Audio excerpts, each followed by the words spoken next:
नमस्कार दोस्तों, स्वागत है आपका ZBNN हॉरर पॉडकास्ट में, जहां हम लेकर आते हैं दिल दहला देने वाली कहानियां जो आपको रातों को सोने नहीं देंगी।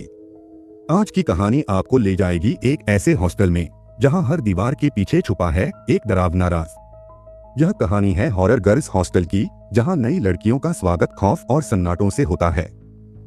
दोस्तों, अगर आप सच्चे हॉरर फैन हैं तो इस वीडियो को अंत तक जरूर देखें। तो चलिए कहानी की शुरुआत करते हैं। लेकिन ध्यान रहे, अगर आपको अंधेरे से डर लगता है तो यह कहानी आपके लिए नहीं है। अब अपनी लाइट्स बंद कर लीजिए और सुनिए horror girls hostel. Savitri girls hostel एक पुरानी और विशाल इमारत शहर के बाहरी इलाके में स्थित थी। हॉस्टल की इमारत करीब 80 साल पुरानी थी और किसी जमाने में अंग्रेजों का अस्पताल हुआ करती थी। वहां की दीवारें अब जर्जर हो चुकी थीं, लेकिन प्रशासन ने इसे मामूली मरम्मत के बाद एक हॉस्टल में बदल दिया था। कहानी की शुरुआत होती है निशा से, जो इस हॉस्टल में हाल ही में रहने आई थी। निशा एक छोटे से गांव से आई थी और शहर में कॉलेज की पढ़ाई के लिए दाखिला लिया था। हॉस्टल में कदम रखते ही उसे एक अजीब सा सन्नाटा महसूस हुआ।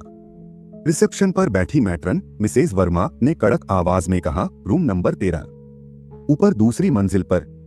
निशा ने चौंकते हुए पूछा, क्या यहाँ और लड़कियां भी रहती हैं? मैट्रन ने ठंडी निगाहों से उसकी ओर देखा और जवाब दिया, हाँ, लेकिन अपने कमरे में रहने की आदत डाल लो, रात को बाहर मत निकलना। निशा ने इसे एक सामान्य चेतावनी समझा और ऊपर चली गई। रूम नंबर 13 में प्रवेश करते ही उसे ठंडक का एक अजीब सा झोंका महसूस हुआ। कमरा साफ सुथरा था, लेकिन उसमें कुछ अजीब सा एहसास था, जैसे कोई उसे देख रहा हो। उस रात जब निशा पढ़ाई के बाद सोने की कोशिश कर रही थी, तभी उसे खिड़की के पास किसी के चलने की आहट सुनाई दी। उसने झांक कर देखा, लेकिन बाहर कोई नहीं था। अचानक एक हल्की सी सरसराहट उसके कमरे के अंदर गूंजने लगी। निशा ने समझा कि शायद ये उसका भ्रम होगा, लेकिन जैसे ही उसने लाइट बंद की, उसे दरवाजे के पास एक परछाई खड़ी नजर आई। निशा का दिल तेजी से धड़क रहा था। उसने धीरे धीरे अपने बिस्तर से उठकर कमरे की लाइट ऑन की। जैसे ही कमरा रोशनी से भर गया, परछाई गायब हो चुकी थी। वह घबराई हुई अपने कमरे का हर कोना देखने लगी, लेकिन उसे कुछ अजीब नहीं मिला। अपने आप को तसल्ली देते हुए उसने सोचा, शायद यह मेरी थकान का नतीजा है। नया माहौल है, इसलिए ऐसा महसूस हो रहा है। लेकिन मन के किसी कोने में डर बैठ चुका था। निशा ने खुद को संभाला और लाइट जलाकर सोने की कोशिश की। अगले दिन सुबह उसने अपनी पड़ोसी रूममेट रिया से मुलाकात की। रिया इस हॉस्टल में पिछले 1 साल से रह रही थी। निशा ने रिया से कहा, रिया, क्या तुम्हें भी कभी ऐसा लगा है कि इस हॉस्टल में कुछ अजीब है? कल रात मैंने अपने कमरे में परछाई देखी। रिया ने हंसते हुए जवाब दिया, यहाँ आने वाली हर नई लड़की को यही लगता है, लेकिन धीरे धीरे तुम इसे नजरअंदाज करना सीख जाओगी। यह हॉस्टल पुराना है, शायद इसलिए थोड़ा डरावना लगता है। निशा को रिया की बातों से थोड़ी राहत मिली, लेकिन उस दिन कॉलेज जाने के दौरान भी उसे ऐसा लग रहा था कि कोई उसे देख रहा है। रात का डरावना मोड। शाम को जब निशा वापस हॉस्टल लौटी तो उसने देखा कि मैट्रन मिसेज वर्मा मुख्य हॉल में दीवार पर टंगी किसी पुरानी फोटो को ध्यान से देख रही थीं। फोटो में हॉस्टल की पुरानी बिल्डिंग और उसमें खड़े कुछ लोग थे।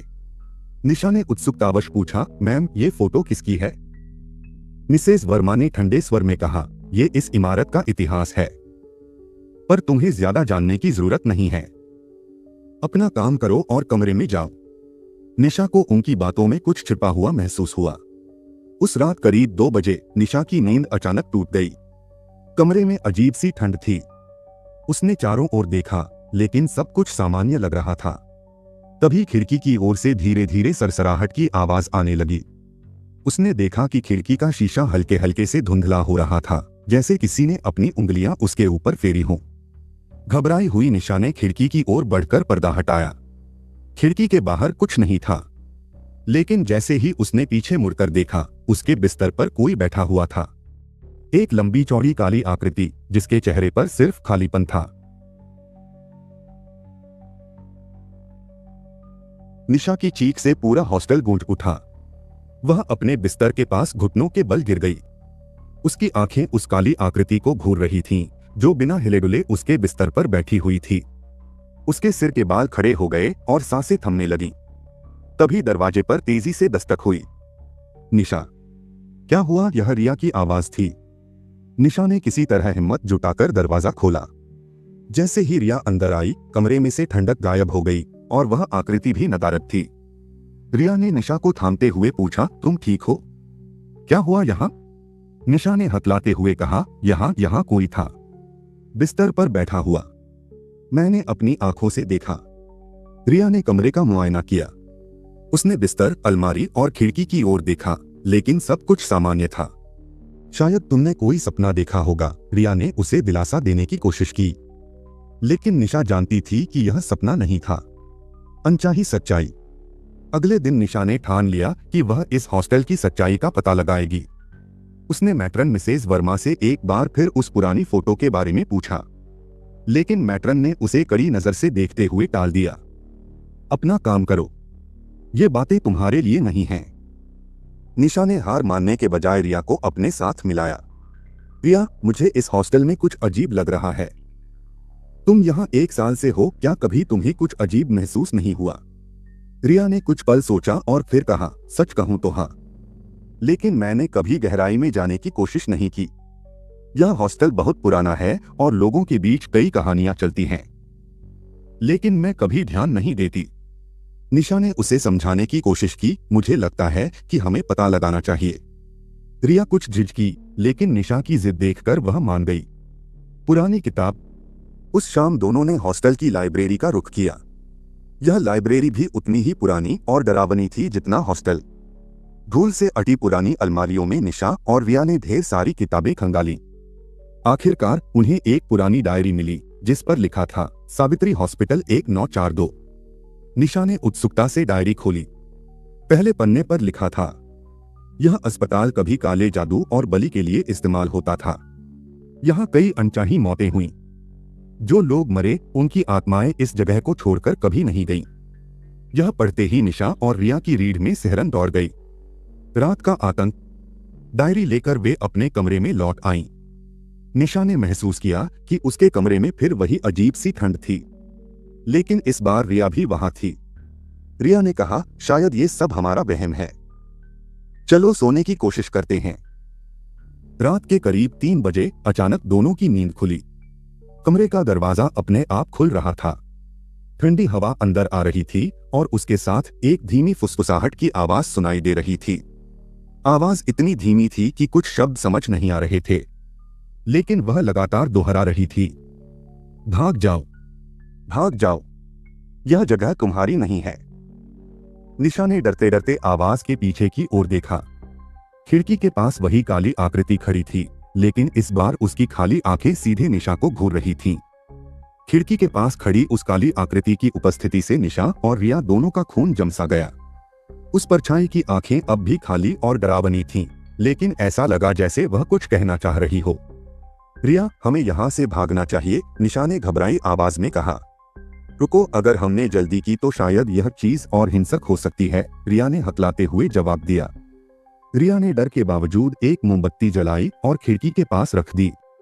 जैसे ही मोमबत्ती की हल्की रोशनी ने कमरे को भर दिया, वह आकृति धीरे धीरे गायब होने लगी। लेकिन जाते जाते वह खिड़की के शीशे पर एक शब्द छोड़ गई, खून। दोनों लड़कियां हक्की बक्की रह गईं। यह कोई सामान्य घटना नहीं थी। डायरी का रहस्य। सुबह होते ही निशा और रिया ने उस डायरी को ध्यान से पढ़ना शुरू किया। उसमें लिखा था, 1942 में यह इमारत एक अस्पताल हुआ करती थी, लेकिन इसे चलाने वाला डॉक्टर मौर्य किसी पागल वैज्ञानिक से कम नहीं था। वह लड़कियों पर भयानक प्रयोग करता था।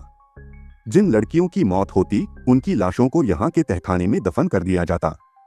डायरी के आखिरी पन्ने पर लिखा था, अगर कोई इस हॉस्टल में रात के 3 बजे से 4 बजे के बीच खिड़की के पास किसी आकृति को देखे तो समझ जाए कि वह आत्मा उस पर कब्जा करने आई है। यह पढ़ते ही निशा के हाथ से डायरी गिर पड़ी। रिया, हम यहाँ से फौरन निकलना होगा। यह हॉस्टल हमारे लिए सुरक्षित नहीं है। रिया सहमत थी, लेकिन उसने कहा, हमारी भागने की कोशिश भी खतरनाक हो सकती है। हमें पहले सही योजना बनानी होगी। तहखाने का दरवाजा। उसी शाम निशा और रिया ने हॉस्टल की तहकीकात करने का फैसला किया। वे ग्राउंड फ्लोर पर गईं, जहां उन्हें एक पुराना जर्जर दरवाजा मिला। दरवाजे पर जंग लगी थी और उस पर ताले लटक रहे थे। यह शायद वही तहखाना है जिसके बारे में डायरी में लिखा था, निशा ने कहा। रिया ने ताले तोड़ने के लिए लोहे की छड़ का इस्तेमाल किया। जैसे ही ताला टूटा, दरवाजा अपने आप चरमराते हुए खुल गया। अंदर घुप अंधेरा था। उन्होंने टॉर्च की रोशनी से अंदर देखा। सीढ़ियां नीचे जा रही थीं और दीवारों पर खून के धब्बे अब भी मौजूद थे। क्या हमें अंदर जाना चाहिए? निशा ने डरते हुए पूछा। रिया ने गहरी सांस लेते हुए कहा, अगर हमें सच्चाई जाननी है तो हाँ। तहखाने का आतंक। जैसे ही वे सीढ़ियां उतरने लगीं, हवा और ठंडी होती गई। नीचे पहुंचते ही उन्हें तेज बदबू का एहसास हुआ। तहखाने में एक बड़ा कमरा था जिसके बीचों बीच एक लकड़ी की मेज रखी थी। उस मेज पर कुछ पुराने औजार और एक खून से सना कपड़ा पड़ा हुआ था। तभी अचानक कमरे की दीवारों पर खरोंचों के निशान चमकने लगे। हर खरोंच पर एक नाम लिखा था। रिया, ये नाम, ये शायद उन लड़कियों के हैं जिनकी यहाँ हत्या हुई थी, निशा ने कांपती आवाज।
निशा की बात सुनकर रिया ने दीवार के नामों को ध्यान से देखा।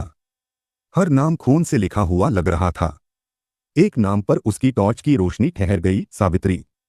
निशा, यही नाम डायरी के पहले पन्ने पर लिखा था, रिया ने डर से कांपते हुए कहा। सावित्री, क्या ये वही लड़की है जिसकी आत्मा अभी भी इस हॉस्टल में भटक रही है? निशा ने धीरे से कहा। कमरे में एक अजीब सा सन्नाटा छा गया। तभी हवा में फुसफुसाहट सुनाई देने लगी। तुम यहाँ क्यों आई हो? तुम्हें भी इसी तरह मरना होगा। निशा और रिया के चेहरे पर डर साफ झलक रहा था। उन्होंने उस आवाज का पीछा करने की कोशिश की। रोशनी घुमाने पर उन्हें कमरे के कोने में एक पुराना लोहे का दरवाजा नजर आया। शायद ये दरवाजा तहखाने के असली रहस्य की ओर खुलता है, रिया ने कहा। भयानक कमरा।